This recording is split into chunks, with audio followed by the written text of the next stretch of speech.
Okay, this next question comes from Marlina Carter, and Marlina says, what is the best thing to do with excess capital or cash that I'm bringing into the business? Marlina has a pet grooming company, and she anticipates having the possibility of having excess cash and wants to know if she should deposit it into her checking account and leave it there, or what should she do with it that might earn her some additional interest as opposed to checking accounts? Okay, this is a great question, Marlina. One of the things that we want to do as owners of our business is manage cash flow.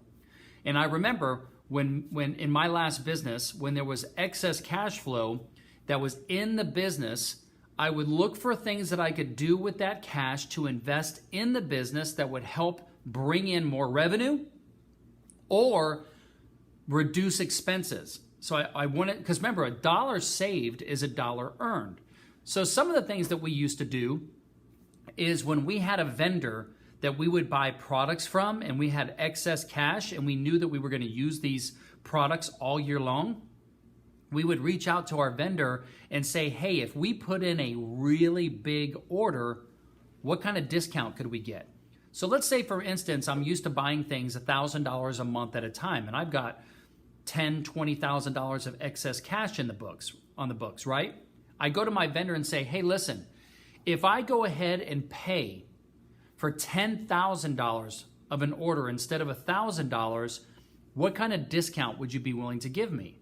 Sometimes they'll be willing to give you a 5, 10, 15, 20% discount for making a large purchase order.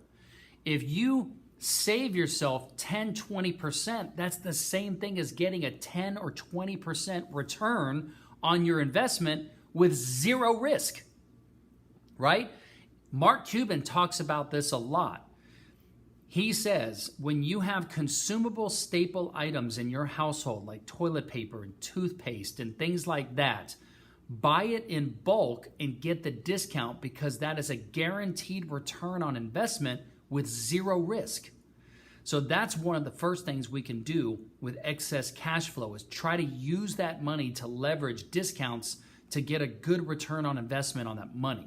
Because if you take that money and bonus it out to yourself, so you might pay a 33% bonus tax to get that money in your personal checking account, where you can then invest that money in the stock market or some other financial instrument.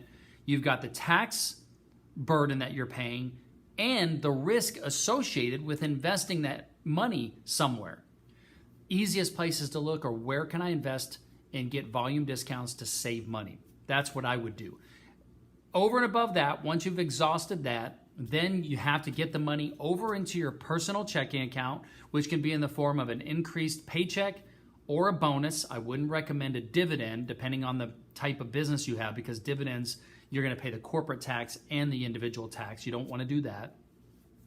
Then once you have enough money saved up personally, get yourself a good financial advisor and start putting together a financial plan to invest your money for the short term, middle term, and long term, and they can help you out with a plan. I'd recommend getting someone who is a registered investment advisor or a certified financial planner to help you in that regard. Okay? Thanks, Marlina.